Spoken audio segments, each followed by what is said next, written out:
देखा। क्या हुआ रामू काका, आज चाउमीन कुछ ज्यादा ही तीखी बन गई क्या?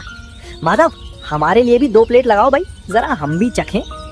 अरे श्याम, संभल कर खाना भाई, आज दीनदयाल नहीं है, माधव ने बनाई है।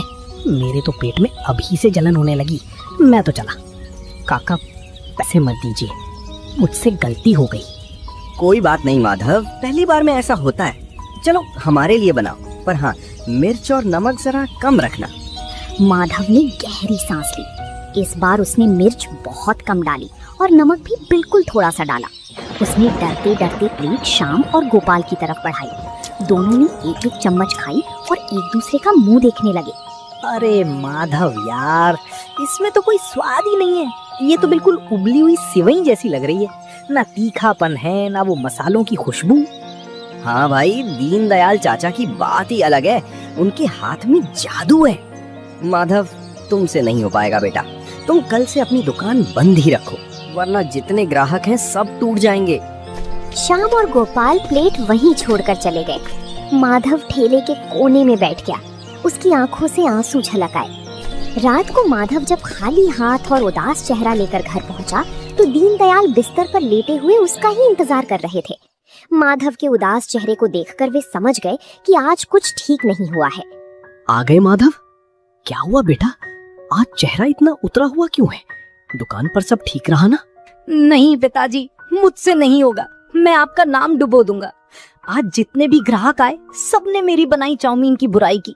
कोई कह रहा था मिर्च ज्यादा है, तो कोई कह रहा था कि इसमें कोई स्वाद ही नहीं है। बस इतनी सी बात पर हार मान गया?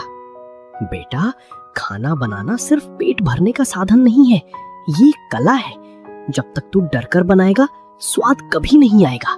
पर पिताजी, मुझे आपके मसालों का अंदाजा ही नहीं है। आप जब बनाते हैं तो खुशबू दूर दूर तक जाती है, मेरे हाथ से वो बात क्यों नहीं आती? क्योंकि तू सिर्फ मसालों को कढ़ाई में डाल रहा है, उन्हें समझ नहीं रहा। सुन, मेरी अलमारी के पीछे एक पुराना डिब्बा रखा है, उसे लेकर आ। माधव उठा और अलमारी के पीछे से एक छोटा पुराना लोहे का डिब्बा निकाल लाया। उसने उसे अपने पिता के हाथ में दिया। ये देख माधव, ये है हमारी तीखी चाउमीन की जान।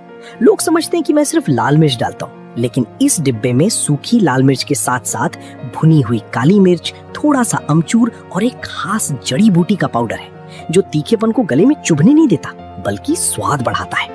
अच्छा, तो ये राज था। पर पिताजी, इसे कढ़ाई में डालना कब है और कितनी मात्रा में?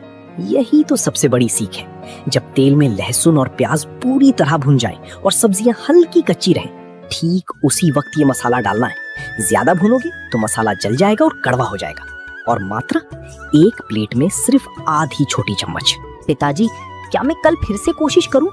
मुझे डर लग रहा है कि अगर कल भी लोग नाराज हो गए तो। डर मत बेटा, कल तू जब ठेले पर जाएगा तो ये सोचना कि तू ग्राहकों के लिए नहीं बल्कि अपने बीमार पिता के लिए चाउमीन बना रहा है। जब दिल में अपनों के लिए प्यार होगा तो हाथ अपने आप सही मसाला उठाएगा। पिता की बातों ने माधव के अंदर एक नई उम्मीद जगा दी थी। अगली सुबह आसमान में फिर से काले बादल छाए हुए थे और ठंडी हवा चल रही थी। माधव सुबह जल्दी उठ गया। उसने अपने पिता के पैर छुए, उनका आशीर्वाद लिया और रसोई में जाकर सीक्रेट मसाले के डिब्बे को अपने थैले में रख लिया। आज उसके चेहरे पर डर नहीं बल्कि एक अजीब सा आत्मविश्वास था। वो ठेला लेकर उसी नुक्कड़ पर पहुंच गया। आज कोई गलती नहीं होगी, पिताजी ने जो कहा था मुझे ठीक वैसा ही करना है, जल्दबाजी बिल्कुल नहीं। माधव ने प्याज, शिमला मिर्च और पत्ता गोभी को बारीक बारीक काटा। जैसे ही कढ़ाई गर्म हुई उसने उसमें तेल डाला। तभी कल वाले सुरेश और रमेश वहाँ से गुजर रहे थे। उन्होंने माधव को अकेले देखा तो रुक गए। अरे रमेश, देख, तीखी चाउमीन वाले का बेटा आज फिर ठेला लगाए खड़ा है। कल शाम कह रहा था कि इसने बहुत बेकार चाउमीन बनाई थी। हाँ भाई, दीनदयाल चाचा के बिना इस ठेले का स्वाद तो खत्म ही समझो। चलो आज कहीं और चलते। रमेश भाई, सुरेश भैया, तो रुकिए जरा, 2 मिनट मेरी बात तो सुनिए। क्या बात है माधव? देखो भाई, आज हमें पेट खराब नहीं करना है। कल रामू काका भी शिकायत कर रहे थे। भैया, मैं मानता हूँ कि कल मुझसे गलती हुई थी, कल मुझे अंदाजा नहीं था, लेकिन आज मैं आपसे पैसे नहीं मांग रहा। आप बस 5 मिनट रुकिए, मैं 1 प्लेट चाउमीन बनाता हूँ। आप दोनों सिर्फ एक एक चम्मच चखकर देखिए, अगर अच्छी ना लगे तो फेंक दीजिएगा और दोबारा मेरे ठेले पर मत आइएगा। चलो सुरेश कह रहा है तो एक मौका दे देते। माधव ने जिस तरह उसके पिता ने उसे चाउमीन बनाने को कहा था उसी तरह चाउमीन बनाई। फिर उसने अपनी जेब से पिता का दिया हुआ सीक्रेट मसाला निकाला। आधी छोटी चम्मच, बस इतनी ही। उसने मसाला डाला, कढ़ाई को तेजी से हिलाया और गर्मा गर्म चाउमीन प्लेट में निकालकर रमेश और सुरेश के सामने रख दी। मसालों की खुशबू हवा में तैरने लगी। रमेश ने नूडल्स का एक बड़ा हिस्सा मुंह में रख लिया। क्यों रमेश, कैसा है स्वाद? कल जैसा ही है क्या? भाई साहब, ये तो कमाल है। सुरेश जल्दी चख, बोल मत कुछ, बस चख। ओ भाई, ये स्वाद, ये तो बिल्कुल दीनदयाल चाचा वाला स्वाद है। नहीं, बल्कि उससे भी थोड़ा ज्यादा सौंधा है। माधव, ये तूने कैसे किया? सच में भैया, क्या सच में स्वाद वैसा ही है? बिल्कुल वैसा ही है माधव, वही तीखापन। इस ठंडी बारिश में ये चाउमीन खाकर तो मजा ही आ गया।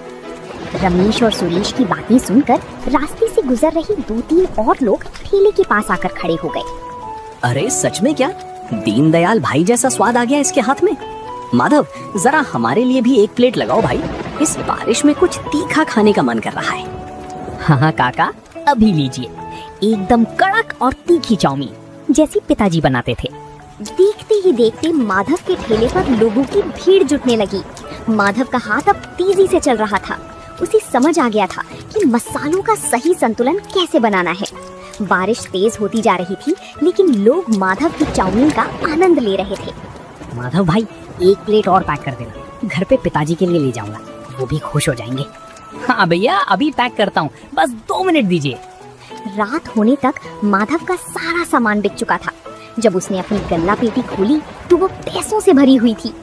माधव की आंखों में खुशी के आंसू थे। उसने मन ही मन भगवान और अपने पिता का शुक्रिया अदा किया। दिन बीतते गए और माधव की तीखी चाउमीन का नाम पूरे रामगढ़ गांव में फैल गया। माधव रोज सुबह उठकर अपने पिता की सेवा करता और फिर पूरी लगन के साथ ठेले की तैयारी में जुट जाता। दीनदयाल की सेहत में भी अब सुधार हो रहा था और वो अपने बेटे की इस कामयाबी से बेहद खुश थे। माधव, आज तो तू बहुत जल्दी तैयार हो गया बेटा। कल की कमाई कैसी रही? पिताजी, कल तो सारा सामान 2 घंटे पहले ही खत्म हो गया। लोग दूर दूर से आ रहे हैं। ये सब आपके आशीर्वाद और उस सीक्रेट मसाले का जादू है। ये तेरी मेहनत का फल है माधव, लेकिन याद रखना, जब काम अच्छा चलने लगता है तो जिम्मेदारियां और बढ़ जाती हैं। कभी भी स्वाद और सफाई से समझौता मत करना। आप बिल्कुल फिक्र मत कीजिए पिताजी, मैं आपकी हर सीख को याद रखता हूँ। माधव अपना ठेला लेकर नुक्कड़ पर पहुंचा। बारिश की हल्की फुहारें गिर रही थीं। तभी गांव के मुखिया जी के बड़े भाई ठाकुर भानु प्रताप अपनी गाड़ी से वहां रुके। उनके साथ 2 और लोग थे। अरे माधव, सुना है तुम्हारी तीखी चाउमीन ने पूरे गांव में तहलका मचा रखा है। हमारे मेहमान आए हैं शहर से, उनके लिए 3 प्लेट एकदम चटपटी और अपनी सबसे बेहतरीन चाउमीन लगाओ। प्रणाम ठाकुर साहब, अभी बनाता हूँ, आप लोग रुकिए, मैं बस 5 मिनट में लेकर आता हूँ। माधव ने पूरे दिल से चाउमीन बनाई और बड़ी सलीके से प्लेट सजाकर ठाकुर साहब के सामने रखी। भानु प्रताप ने जैसे ही चाउमीन का 1 चम्मच खाया तो वो खुश हो गए। वाह, लाजवाब! जैसी तारीफ सुनी थी, ये स्वाद तो उससे भी कहीं बढ़कर है। माधव, इस तीखेपन में जो स्वाद है वो सच में अनोखा है। बहुत बहुत धन्यवाद ठाकुर साहब। ठाकुर साहब ने खुश होकर माधव को अच्छे पैसे दिए और तारीफ करते हुए चले गए। लेकिन वहीं थोड़ी दूर पर खड़ा गांव का एक पुराना चाट वाला मंगू ये सब बड़े ध्यान से देख रहा था। माधव की बढ़ती भीड़ और ठाकुर साहब से मिली तारीफ देखकर मंगू के मन में बेचैनी होने लगी थी। शाम ढल चुकी थी और बारिश तेज हो गई थी। माधव के ठेले पर ग्राहकों की लाइन लगी हुई थी। मंगू का चाट का ठेला, जो कभी गांव में सबसे मशहूर हुआ करता था, आज बिल्कुल खाली पड़ा था। कल का आया हुआ लड़का, और देखो कैसे पूरे गांव को अपनी उंगलियों पर नचा रहा है। मेरी दुकान पर कोई झांकने तक नहीं आ रहा। अगर ऐसा ही रहा तो मेरा तो धंधा ही चौपट हो जाएगा। तभी मंगू का एक पुराना मददगार जग्गू वहां आकर खड़ा हुआ। क्या हुआ मंगू भाई, बड़े गुस्से में दिख रहे हो? आज बोहनी नहीं हुई क्या? बोहनी कहाँ से होगी जग्गू, देख नहीं रहा वो दीनदयाल का लड़का माधव कैसे तिरपाल तान कर नोट छाप रहा है। अरे भाई, उसका स्वाद ही कुछ ऐसा है। मैंने भी एक दिन चखी थी उसके हाथ की बनी चाउमीन। उसके मसाले में कुछ तो अलग बात है जो हर आदमी को अपना दीवाना बना लेती है। अच्छा, तू भी उसी की तारीफ कर रहा है। मुझे पता लगाना होगा कि वो ऐसा क्या डालता है। कल मैं खुद उसके ठेले पर जाऊंगा और देखूंगा कि वो क्या छुपा रहा है। अगली दोपहर मंगू बड़ी चालाकी से मुसाता हुआ माधव के ठेले के पास आया। राम राम माधव भाई, कैसे हो? सुना है आजकल तुम्हारी दुकान बहुत जोरदार चल रही है। राम राम मंगू भैया, बस सब भगवान की कृपा है और पिताजी का आशीर्वाद है। आप आज यहाँ कैसे? अरे बस ऐसे ही निकल रहा था तो सोचा अपने छोटे भाई से मिलता चलो। वैसे माधव, दीनदयाल चाचा की तबीयत कैसी है अब? पहले से बहुत आराम है भैया। डॉक्टर साहब ने कहा है कि कुछ दिनों में वे बिल्कुल ठीक हो जाएंगे। चलो, बहुत अच्छी बात है। वैसे माधव, जरा हमारे लिए भी एक प्लेट तीखी चाउमीन बनाओ, हम भी तो देखें कि हमारे भाई ने क्या नया हुनर सीखा है। हाँ भैया, क्यों नहीं, मैं अभी बनाता हूँ। माधव चाउमीन बनाने में लग गया। मंगू की नजरें लगातार माधव के हाथों पर टिकी थी। जैसे ही माधव ने अपनी जेब से वो पुराना लोहे का डिब्बा निकाला और कढ़ाई में मसाला डाला, मंगू की आंखें चमक उठी। वो समझ गया कि असली राज उसी छोटे डिब्बे में छुपा है। हाँ, तो सारा खेल इस पुराने डिब्बे का है। वो इसे हमेशा अपनी जेब में रखता है। मुझे किसी भी तरह ये डिब्बा हासिल करना होगा, तभी मेरा धंधा वापस चमकेगा। उस रात बारिश बहुत तेज थी। पूरे रामगढ़ गांव की बिजली गुल हो चुकी थी और चारों तरफ गहरा अंधेरा था। माधव दिन भर की थकान के बाद गहरी नींद में सो रहा था। तभी उसके घर के पीछे वाली खिड़की से मंगू अंदर दाखिल हुआ। वो दबे पांव माधव के कमरे की तरफ बढ़ा, जहां अलमारी के पास माधव का थैला रखा हुआ था। कहाँ रखा है उसने वो जादुई मसालों का डिब्बा? हाँ, मिल गया, ये रहा लोहे का डिब्बा। अब देखता हूँ माधव, तू कल दुकान कैसे चलाता है। जैसे ही मंगू डिब्बा लेकर पलटा, उसका पैर फर्श पर रखी एक बाल्टी से टकरा गया। तेज आवाज हुई और माधव की आंख खुल गई। कौन है? कौन है वहाँ? रुको! माधव तुरंत चोर के पीछे भागा। घर के बाहर तेज बारिश हो रही थी। मंगू कीचड़ में फिसलकर गिर गया था। माधव ये देखकर हैरान रह गया कि चोर कोई और नहीं बल्कि गांव का सबसे पुराना दुकानदार मंगू था, जिसके हाथ में वही लोहे का डिब्बा था। मंगू भैया, आप मेरे घर में चोरी कर रहे थे और आपके हाथ में ये मेरे पिताजी के मसालों का डिब्बा क्यों है? माधव, मुझे माफ कर दो। तुम्हारी दुकान पर भीड़ देखकर और अपनी दुकान खाली देखकर मेरे मन में लालच आ गया था। मुझे लगा कि अगर ये सीक्रेट मसाला मुझे मिल गया तो मेरा धंधा फिर से चल पड़ेगा। मंगू भैया, आप तो मुझसे इतने बड़े हैं, पूरा गांव आपकी चाट का दीवाना था। अगर आपको ये मसाला चाहिए था तो आप मुझसे सीधे मांग लेते। इसके लिए चोरी करने की क्या जरूरत थी? मैं बहुत शर्मिंदा हूँ माधव, मैंने तुम्हारे साथ धोखा करने की कोशिश की। गांव वाले अगर ये जान गए तो वे मुझे यहाँ रहने भी नहीं देंगे। मुझे पुलिस के हवाले मत करना भाई। मंगू भैया, हमारे गांव में किसी का घर उजाड़ना नहीं बल्कि एक दूसरे का साथ देना सिखाया जाता है। मैं किसी से कुछ नहीं कहूँगा। आप घर जाइए, कल सुबह मेरे ठेले पर आइएगा। अगली सुबह बारिश थम चुकी थी और मौसम बेहद सुहावना था। दीनदयाल भी अब काफी हद तक ठीक हो चुके थे और माधव के साथ ठेले पर आए थे। थोड़ी ही देर में मंगू सिर झुकाए हुए माधव के ठेले के पास आकर खड़ा हो गया। आओ मंगू बेटा, माधव ने मुझे रात की पूरी बात बता दी है। तुम चिंता मत करो, हमारे दिल में तुम्हारे लिए कोई गुस्सा नहीं है। चाचा, मुझे माफ कर दीजिए, मैंने आपके भरोसे का गलत फायदा उठाने की कोशिश की। मंगू भैया, पुरानी बातें भूल जाइए। मैंने रात को बैठकर बहुत सोचा।